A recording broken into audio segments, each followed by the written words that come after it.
you argue that by taking unilateral measures, the EU has taken for itself a power that Article 39 has granted the Security Council. Don't you think that we should distinguish between situations in which the Security Council has been able to take measures of its own and situations in which it has been unable to do so? To use your two examples, don't we need to distinguish between the situation with respect to Iran and the situation with respect to Syria, where the Council has been seized but has been unable so far to reach an agreement on sanctions? Yes, I think that's a question. Because the difference that we need to draw between Iranian case and the Syrian case is, I think, empirical more than it is any categorical and normative. It is an empirical fact that in relation to the Iranian nuclear enrichment issue, the Security Council has adopted a number of resolutions while it wasn't able to unite its voice in relation to Syria, and hence no resolution, Chapter 7 resolution was adopted. However, if we move to the normative perspective, we must assess every single measure of the European Union on its individual merit. And this runs into the issue that the other panelists have considered in relation to the previous question. How do we define the unilateral sanction? If a regional organization is undertaking the measure that is entitled under the law of state responsibility to undertake, then in relation to Iran or Syria, there would be no great difference, even if the Security Council has not acted in relation to Syria. For example, the provision in the Syrian decisions of the European Union Council in relation to the prohibition of the provision of the repressive equipment in response to human rights violations appears to me quite sensible, in the sense that we could possibly justify this as a third-party countermeasure in response to a serious violation of human rights. But when we move to the broader economic sanctions, such as the oil sanctions, trading gas, shipping and maritime cooperation, sanctions against the central bank, they seem to be materially unrelated to what the Security Council has been doing in the case of Iran, and also both in the case of Iran and Syria. They are very unlikely to be subsumed by any allowable concept of countermeasures. So I would say there is a difference in the empirical sense between the Iranian and Syrian situations. But in terms of law, in a normative perspective, the law that governs and qualifies the relevant measures of the European Union is basically the same with the countries. My name is Mauricio. I work in the Cuba Embassy. I don't have any question. I have some comment. I would like to congratulate all speakers and Institute for the organization of this important symposium. The blockade against Cuba is still the system we more unfair unilateral coercive sanction. Oh yeah. I repeat. The blockade against Cuba is still the system we more offer unilateral coercive sanction and prolongate than the application for the half a century in the world. This policy qualifies as an act of genocide in accordance with paragraph 6, article 2 of the 1948 Geneva Convention. The blockade is one of the main causes of the economic problem of our country and the major obstacle to its economic and social development. It violates international law and principles of the United Nations Charter. Also, it is a gross violation of the role that government, international trade, freedom of navigation, and the sovereignty right of a state because of its extraterritorial charter. The economic damage accumulated for the more than 15 years until 2011 amount to $1.6 trillion, more than of the $1 trillion according to the conservative calculation. The blockade and extraterritorial sanctions against Cuba are anachronistic policy of 11 successive U.S. government, under which 76% of Cubans have been born. The reality of the last 4 years have been characterized by a persistent threatening of the economic, commercial, and financial blockade, particularly its extraterritorial dimension. This measure and the economic sanction only cause harm to human beings, and the human damage caused by the blockade is urged and impossible to calculate. For example, in October 2012, we denounced that our ophthalmology service cannot use the transpupillary thermotherapy to cure the cancer of the retina.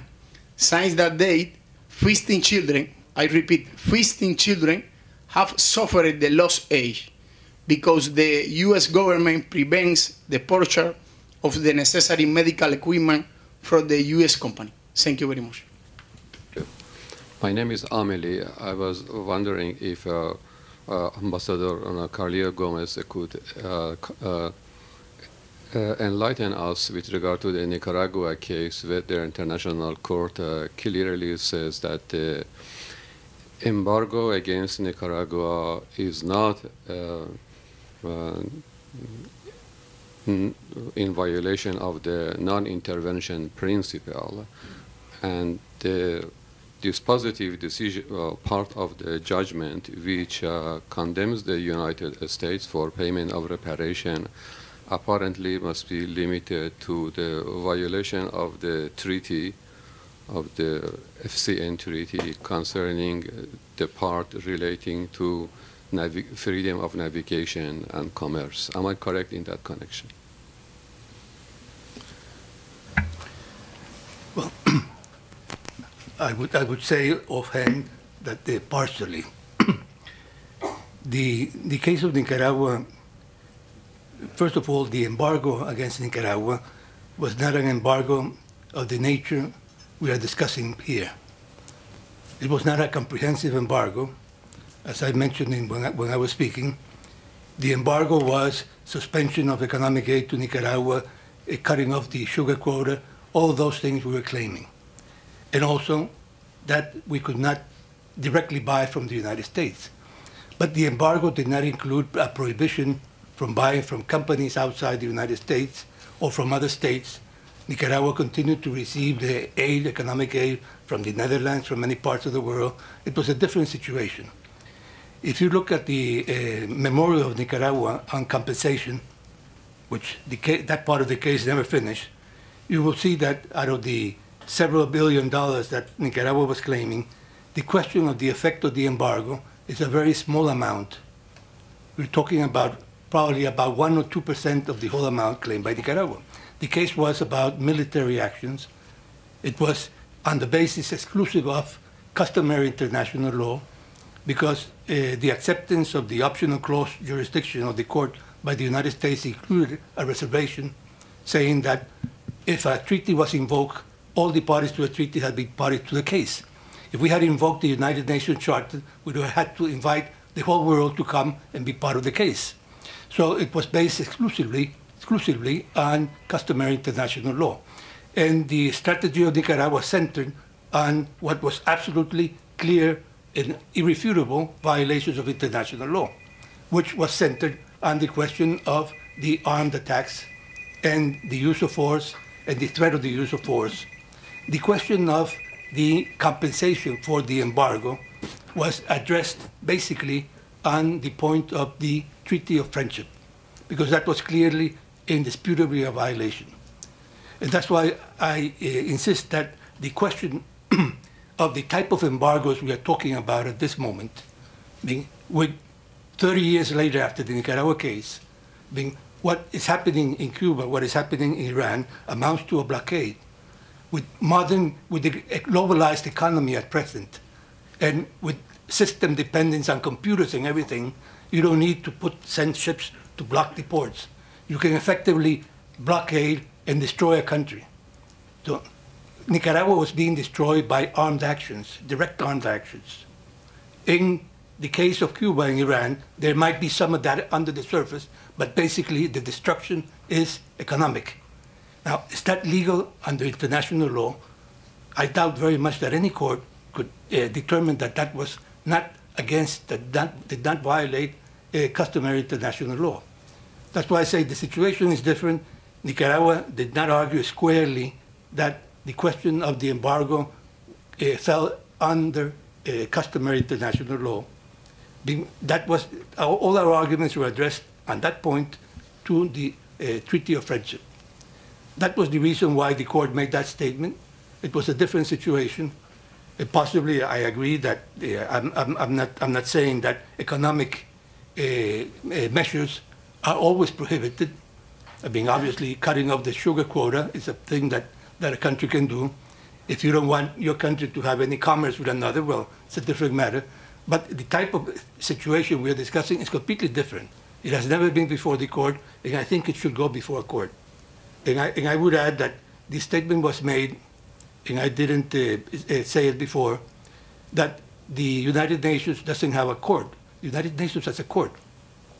I mean, obviously, the International Court is not going to go against something dictated by the Security Council. It has always avoided that. But the International Court cannot avoid deciding whether a situation, especially in these so-called unilateral sanctions, if that involves two crimes against humanity, or if it involves violations of human rights, or simply are unlawful. I mean, that is a legal question. It could perfectly well be put before the court.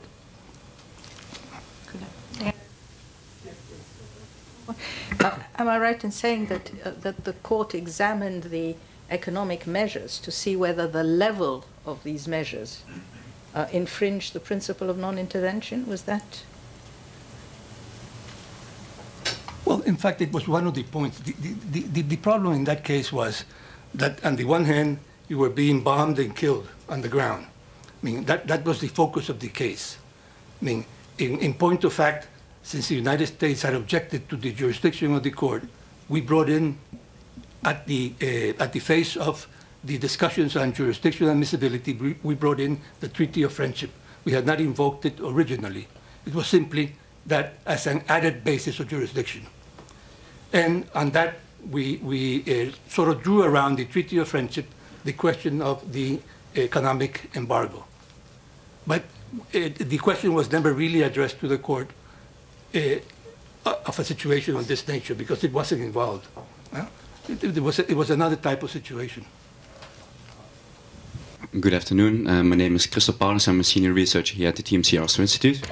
I would like to thank all the organizers for this very interesting conference. I heard many interesting presentations, especially the fact that we should remove sanctions because it's bad for business. That was very refreshing for me. I'm an international lawyer.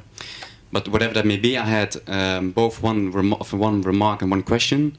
The question was already asked by the previous person in the audience, and I think that question has been addressed already. So that leaves me with a remark. Mention was also made about judicial oversight, and that was a lack of judicial oversight when it comes to sanctions. And even the office of the ombudsperson was mentioned.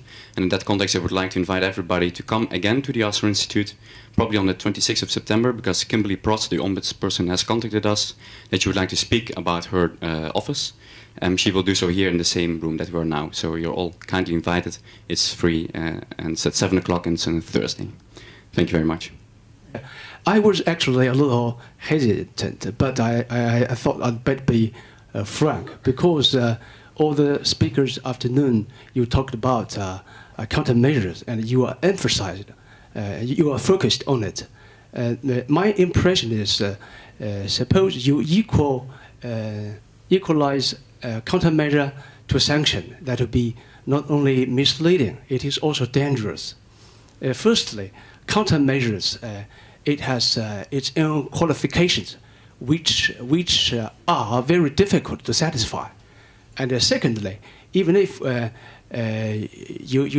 we are talking about the countermeasures, even if there are customary international rules, and especially there is a draft from the International Law Commission, But this draft is not binding. It is still not binding. So this is my own reflection and also my question to the speakers and to the audience.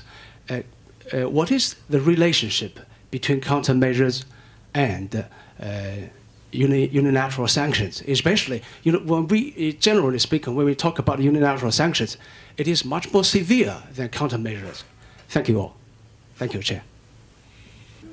Yes, and I think other speakers did as well. I think a distinction has to be made between unilateral economic measures, let's not call them anything for the moment, and collective economic measures. And very plainly, in the past we spoke of unilateral sanctions. Today the ILC has made clear and has shown that there is practice. I mean, this was based, it was Gaetano Aranjo Ruiz, the special rapporteur, who pointed to the practice of distinguishing in the terminology between sanctions which are reserved for institutionalized measures. And if you like, yes, in a sense they could be more severe because there are more states applying them. But they are reserved to measures which, as I said, are foreseen in a particular constituent instrument. In particular, it's mentioned in the discussions, the UN measures taken by the Security Council under Chapter 7. And unilateral measures, which began in the past, were called reprisals. But reprisals, of course, included at the time military force. So the term wasn't liked very much. So in fact, the term countermeasures was used first by the court. I don't know if it's first by the court in the hostage case. Is that it?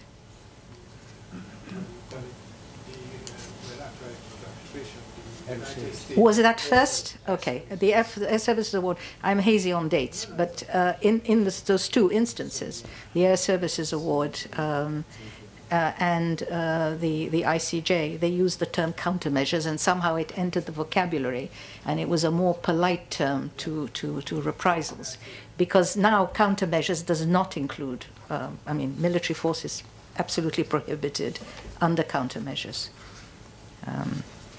So that's basically the terminology now in use.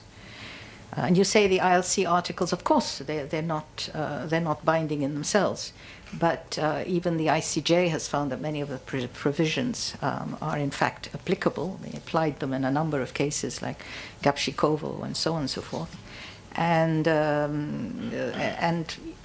you know, I use the words of Thomas Frank. I always like using that, that these measures have percolated into the international system. And by now they're more, and it's not only in the ILC articles now that human rights, humanitarian law and so on act as limitations to countermeasures. We've seen the debates in the Security Council, we've seen the debates elsewhere, we've seen, you know, in a number of instances, and even the Security Council now calls on states to apply these measures in accordance with human rights, humanitarian law, and refugee law. So even the Council, and so I've always maintained that in fact we have to reread Article 1 of the Charter very differently today when it says to adopt, I mean, I forget the exact wording, but effective collective measures. Collective measures no longer have to be only effective, they have to be equitable, as one of the reform proposals said.